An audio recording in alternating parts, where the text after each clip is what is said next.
Just one day after he ended any suspense and committed to take his football talents to the University of Georgia, Miami Central running back, or should we say in this case, defensive back James Cook, had one heck of an encore performance on Friday night.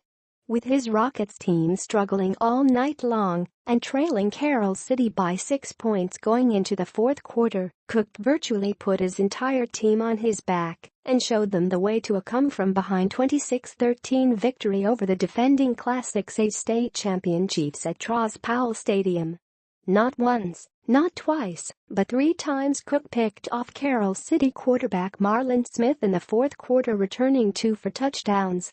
Oh yeah, and on the one he didn't return for a score, he set his team up deep in Chiefs territory, setting up the go-ahead touchdown with 4:36.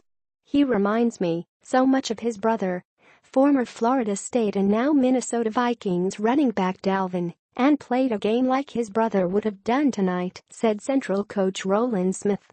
We think he's the best in the state, one of the best in the nation, and should be player of the year.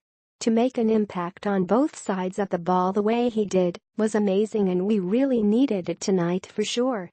With the Chiefs about to go in and extend their 13-7 lead, Cook, from his cornerback position, picked off quarterback Marlon Smith at the 5-yard line and turned on the Jets, bolting 95 yards for a score to tie the game at 13 with 8:36 left after the snap on the extra point went high. On the next series, Smith went deep down the sidelines, but there was Cook again going up high and snagging the ball for interception number 2.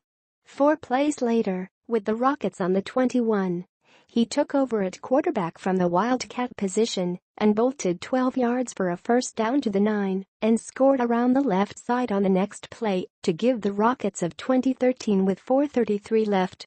And then came one final curtain call.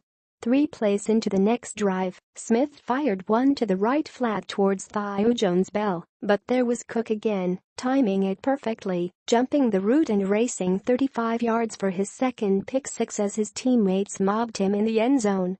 My team needed a big play, and I just went out there and made it, said Cook of his 95-yard return. I was playing deep on the play, and when I saw he underthrew it, I just broke on the ball and took off running.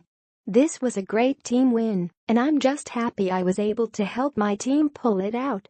Now we just want to get ready for a long run in the playoffs.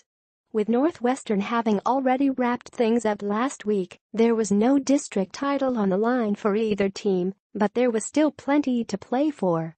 Not only bragging rights, but with both teams locked in as wild card entries, seeding numbers, mainly who will be number 5 seed and number 6 was at stake. Now it appears the Rockets will get the number 5 slot, which actually is important as it appears that Dillard will finish in the number 4 spot, which is where the Rockets will likely go in the first round.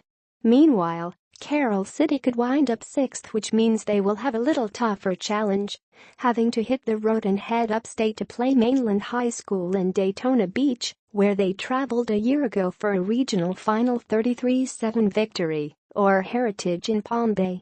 The win still means a lot to us, said Smith.